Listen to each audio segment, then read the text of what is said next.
Welcome students to this lecture of English.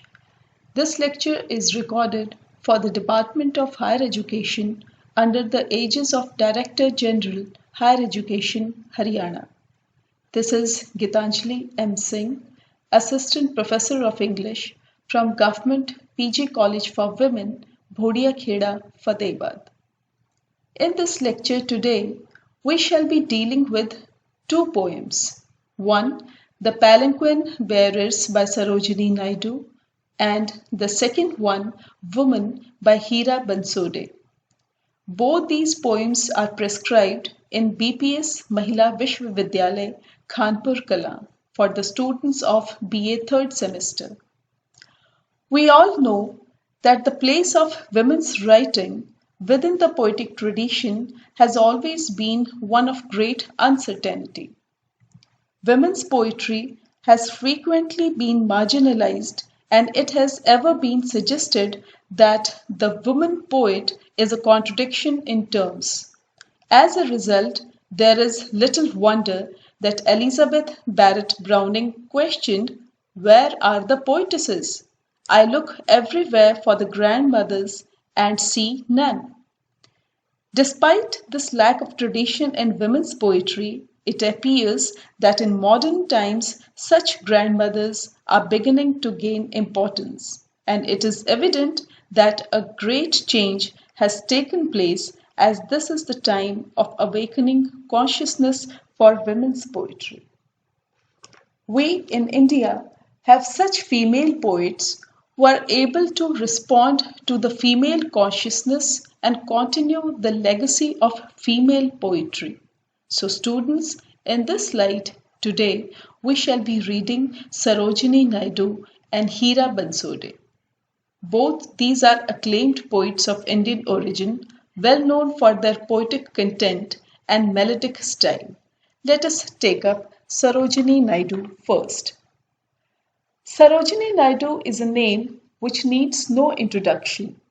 We all know that she was given the title of Bharat Kokila, the Nightingale of India, because of her major contribution in the field of poetry, which contained English words but an Indian soul.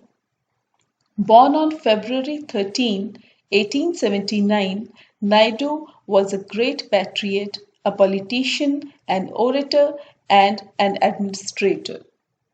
Naidu was educated in Madras, London, and Cambridge. Before moving to King's College, London, Sarojini Naidu studied in University of Madras. Following her timeline in England, where she worked as a suffragist, she was drawn to Indian National Congress's movement for India's independence from British rule. She became a part of the national movement and became a follower of Mahatma Gandhi and his idea of Swaraj. The partition of Bengal in 1905 drew her to join this freedom struggle. Soon she came into contact with the stalwarts of the Indian freedom movement. She has many firsts to her credit. She became the first Indian woman to be the president of Indian National Congress in 1925. She was also the first woman to become Governor of India in 1947. She was fluent in many languages. Hence, from 1915 to 1918, she traveled to different regions in India and delivered lectures on social welfare, women's empowerment and nationalism, etc. So, students, we can study Sarojini Naidu not only as a poet but as an activist and political leader as well. She had a vision of New India. She said, "We want a new breed of men before India can be cleansed of her diseases." Naidu's poetry includes both children's poems and others written on more serious themes, including patriotism, romance, and tragedy. In 1919, she became the Home Rule League's ambassador to England.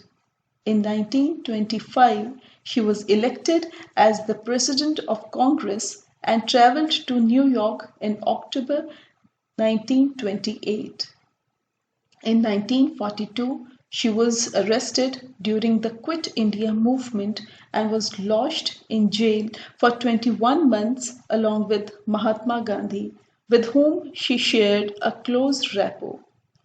Sarojini Naidu presided over the steering committee at the Asian Relations Conference in March 1947.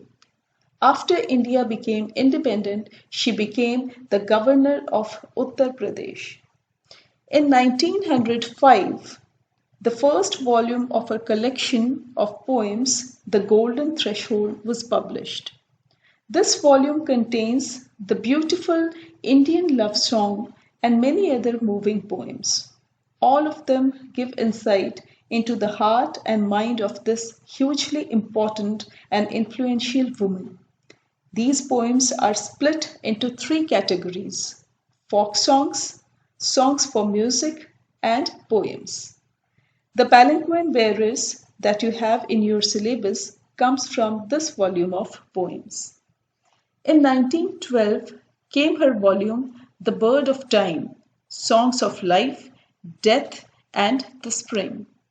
In 1916 she wrote Muhammad Jinnah, an Ambassador of Unity. In 1917 came her The Broken Wing. It was dedicated to the dream of today and the hope of tomorrow. These words, the dream of today and the hope of tomorrow, highlight Sarojini's style of poetry, as she had been a singer of songs and a songbird in every vein of her being. In the foreword of this book, Naidu awakens Indian womanhood to the need of time and claims. In 1943, she wrote The Sceptred Flute, Song of India. It contains the complete poetical works of Sarojini Naidu. The Feather of Dawn was published in 1961. This book contains poems written in 1927 by Naidu.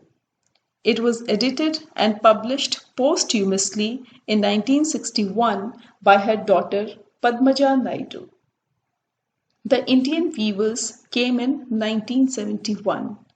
It is a poem in which Naidu highlights the craft and skill of Indian weavers. She speaks about three important stages in a man's life: birth, marriage, and death, and relates them to different colors and different times of the day.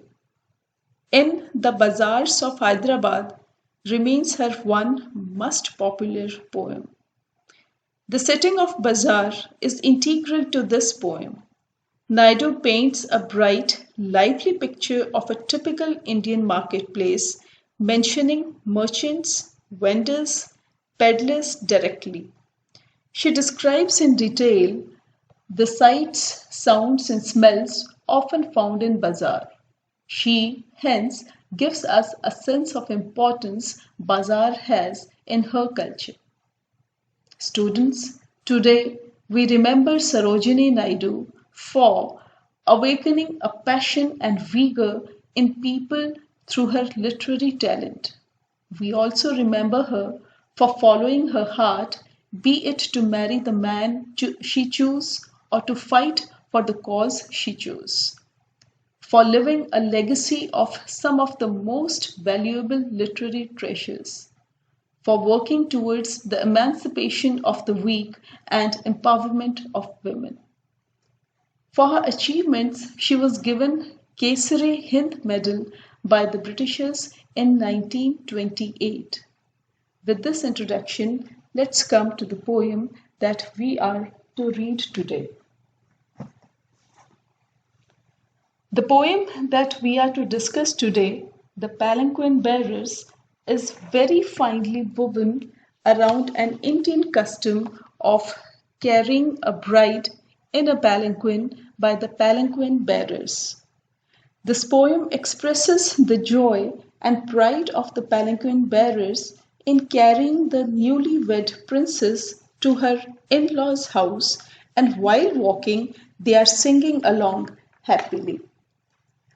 According to the palanquin bearers, the bride is so light that it feels like the princess is swaying like a flower sways in the wind. She is sitting in the palanquin and hearing their song. They say that she is like a bird that skims on the foam of a stream, which means that a bird passes a stream skipping through the foam of it, and the bride in the palanquin resembles that bird as she is so delicate to carry. Further, the bride carries a mixed feeling as she is leaving her parents behind and she is moving on towards a new phase of her life. They are carrying her like a pearl on a string, since she is precious and delicate like a jewel. In the dew of their song, the princess is hanging like a star. She looks like a ray of light that is seen on the top of a tide. A tear rolls down the eyes of the bride. She is in tears because she is separating from her family, but she is laughing because she is going to start a new life afresh. So, this is the central idea, or we can say the major theme that we have in the poem. Now, let's read the poem and try to understand the palanquin bearers. Lightly, oh lightly, we bear her along. She sways like a flower in the wind of our song. She skims like a bird on the foam of a stream. She floats like a laugh from the lips of a dream. Gaily, oh gaily, we glide and we sing. We bear her along like a pearl on a string. Softly, oh softly, we bear her along. She hangs like a star in the dew of our song. She springs like a beam on the brow of the tide. She falls like a tear from the eyes of a bride. Lightly, oh lightly, we glide and we sing. We bear her along like a pearl on a string. Palanquin in Hindi means palki, and the bearers means those people who are carrying this palanquin. These palanquin bearers, while carrying it, are singing also. What they are singing makes up the content of our present poem. So, students, let us take up line by line and try to understand this poem. Lightly, oh lightly, we bear her along. She sways like a flower in the wind of our song. Here, the word we in the first line is coming for the palanquin bearers, and her, she, is coming for the bride who is sitting in the palki or the palanquin. Here you can see the use of the diction is very simple. I mean, there are no difficult words used here. This makes this poem a very easy reading. Now, these palanquin bearers carry the newly-wed bride. They sing as they carry the bride to her in-laws' house. They sing that the bride is very light to carry. They don't feel it as any kind of burden. The bride in the palanquin moves softly according to its movement and also according to their song. This movement of the bride has been compared to the movement or the swaying of flowers when the wind blows. She skims like a bird on the foam of a stream. She floats like a laugh from the lips of a dream. Now, here, skimming means hopping on the surface of stream. You might have seen birds touching the foam of a stream slightly and then flying away. Similarly, the bride moves very softly inside the palanquin. She is very light and hence she is said to be floating like a dreamy smile from the lips of a person who dreams. Her movement is very delicate and beautifully joyful. The bride seems to be happy as her movement is compared with a laugh. Gaily, oh gaily, we glide and we sing, we bear her along like a pearl on a string. Here the word gale means happy and the word glide comes in the sense of moving without any effort. The palanquin bearers carry the bride quite happily or gaily. Their movement is so smooth or effortless that they seem to be gliding even if they carry her on high grounds. Since they are not burdened, they proceed with their singing. They say that the bride is carried like a pearl on a string. She is as precious as a pearl. Softly, oh softly, we bear her along. She hangs like a star in the dew of our song. The palanquin bearers carry the delicate bride very softly in their palanquin. She is seated in the palanquin like a bright star and heeds to the palanquin bearers' song. Their song reflects her happiness like a dewdrop reflects the light of a star. Their happy songs show that they are as happy as the bride. She springs like a beam on the brow of the tide. She falls like a tear from the eyes of a bride. In these lines, springs like a beam means the bride moves like a beam of light, रोशनी की किरण की तरह. And brow of the tide means waves. So the bride in the palanquin moves like a beam of light that springs when it gets reflected by waves. The bride's movement is also compared with the slow falling of a tear from the eyes of any bride. Though the bride is delighted to start her life afresh and go to her in law's house, yet she feels sad to have left and departed from her earlier home and family. Hence, both these feelings are mixed and she feels joy and pain at the same time. Lightly, oh lightly, we glide and we sing, we bear her along like a pearl on a string. So the palanquin bearers continue to carry the light bride who is as precious as a pearl on the string. They don't cease their song as they carry the bride quite effortlessly. They travel far away, gliding through rough paths. They never feel sad or burdened by carrying the beautiful bride. Now, you might have noticed that the poem carries a number of similes from the beginning to the end, like a flower, dewdrop, laugh, etc. Naidu describes the gestures of the bride by using different words of movements like sways, skims, floats, glides, and so on. So, students, I hope with the help of this short lecture, you would be able to understand this poem thoroughly. This attempt on my part will also help you with the various questions relating to this poem. To check your comprehension of the poem, I am giving you a small assignment which you have to prepare and submit to your teachers in your respective colleges. Please attempt these questions. Question number 1. What are the feelings of the palanquin bearers as they carry the princess inside the palanquin? I repeat, what are the feelings of the palanquin bearers as they carry the princess inside the palanquin? Second question. Lightly, oh lightly, we bear her along. She sways like a flower in the wind of our song. What are these lines suggestive of?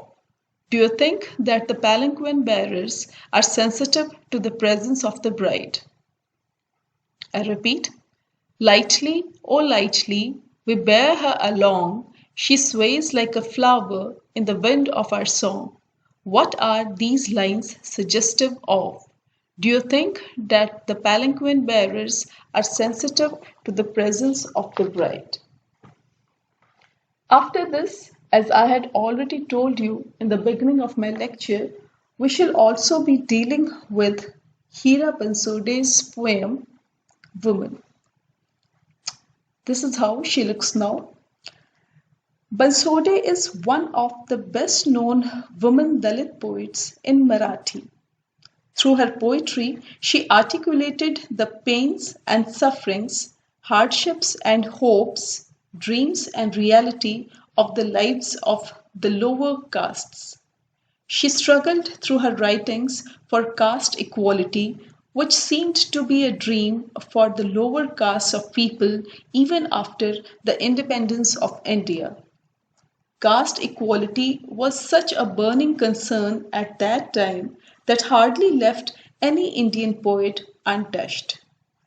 Well-known Hindi poet Ramdhari Singh Dinkar in his book Rashmi Rathi wrote, मैं कहता हूँ अगर विधाता नर को मुट्ठी में भरकर मैं कहता हूँ अगर विधाता नर को मुट्ठी में भरकर कहीं छींट दे ब्रह्मलोक से ही नीचे भूमंडल पर कहीं छींट दे ब्रह्मलोक से ही नीचे भूमंडल पर तो भी विविध जातियों में ही मनुष्य यहाँ आ सकता है तो भी विविध जातियों में ही मनुष्य यहाँ आ सकता है नीचे हैं क्यारियां बनी तो बीच कहाँ जा सकता है Hence, the struggle of Hira Bansode was very much called for. She was born into a Mahar, low caste family in village of Pune district, Maharashtra. When she was still a child, her parents moved to Bombay, where her father became a municipal sweeper. Child Hira took her education there. She was a victim of child marriage and got married at an early age of 13. But her husband and father in law encouraged her to get higher education. Subsequently, she took MA degree in Marathi literature. From her childhood, she was a lover of songs, which later on found expression in her poetry. She published three collections of poetry Purnima, Fiyadi, and Phoenix. In her writings, Bansode primarily talks about working class Dalit women who experience double marginalization in their workplace as well as home. Her poetry carries themes of alienation, freedom from all kinds of bondage and subjugation, estrangement, search for identity and dignity, both as a Dalit and as a woman. She often blends ancient myths of women who underwent discrimination with contemporary situations of the Dalit women. Hence, her writings are widely acclaimed and she also owns several awards for them. So, students, it becomes necessary here that we take a glance of a few very famous poems written by Hira Bansode. I'm taking up Bosom Friend first. Bosom Friend is her one poem which is critique of the caste system in Indian society, the pretensions and hypocrisies of higher caste towards the lower caste. Bansode in this poem tells about the conflict between her expectation and reality. One day, the poet's close friend from a higher caste community comes to her home to have dinner for the first time. The poet thinks that her friend has ripped out all those caste distinctions, bridging the gulf of those caste prejudices that divide between people, between communities, and between relationships. She is very excited and happy and thinks that her friend comes with a mind as large as the sky. She praises her friend and regards her as bosom friend. The poet now serves food to her bosom friend like the naive devotion of Shabri of the Ramayana. However, the poet's friend, with a display of shock, tells her that she has yet not learned how to serve food properly and also that the low castes will never rise above their old and outdated manners and customs. The poet feels sad and numb. She loses all her pride in her bosom friend. The poet always thought that she, being well educated, was equal to her friend, and she, her friend, had come to poet's house without any caste prejudices. But everything happened in contrast to the poet's expectation. Hence, through this poem, Bosom Friend, Hira Bansode tells about the deep-rooted caste prejudices and disparities in the society. She says, "My hand which had just touched the sky was knocked down." Hira Bansode's one more poem worth mentioning here is Slave, which is translation of the original Marathi title Gulam. Basode says that woman is treated as slave in spite of the auspicious ritualistic practices which are based on the stories of Sita and Ahalya, who were known for their tests and challenges of their chastity. The poet, very angrily in this poem, states that to be born as a woman is unjust because she is still a slave to everyone regardless of time period. Another poem which cannot be ignored while talking about Hira Bansode is Yashodhara. In this poem, the poet speaks of Yashodhara, the wife of Lord Buddha, whom the history has forgotten without giving any due acknowledgement. While Buddha enlightened the world, Yashodhara was absorbed into darkness. Like major of the poems of Hira Bansode, this poem also depicts the marginalization of women and how their contributions and sacrifices have been overlooked by the male dominated society. Hence, Bansode, through her poems, protests against the society that has not only maintained double standards in terms of gender but also in terms of class, caste, and race. So, students, this was a very short overview of Hira Bansode's writings. Now, let us have a glance of the poem Woman that we are to read today. She, the river, said to him, the sea, "All my life I have been dissolving myself and flowing towards you, for your sake. In the end, it was I who turned into the sea. A woman's gift is as large as the sky. But you went on worshipping yourself. You never thought of becoming river and merging with me." This poem, as I told you, was originally written in Marathi and it has been translated into English by Vinay Darwadkar. Now, what is this poem talking about? We need to understand this, though the poem is a very simple reading. This poem talks about man-woman relationship in a metaphorical manner. She, in the first line, comes for or it represents womanhood, while him comes for the man. Just like the river selflessly flows alone through all the hardships and eventually merges into the sea, similarly, the woman carries herself through all the struggles and hardships of life. She does all this not for herself, but for the man, and finally, losing her identity, merges into him. So here we can see the metaphoric representations of man and woman. River here denotes woman who is completely selfless and asks nothing for herself. She continues to strive for others, especially the man, to the extent of losing herself completely. And sea denotes man who has been given so much of importance that he becomes larger than life, like a sea and almost worth worshipping like God. Bansode here raises the question of female identity, which since ages has been dwarfed by male dominated patriarchal society.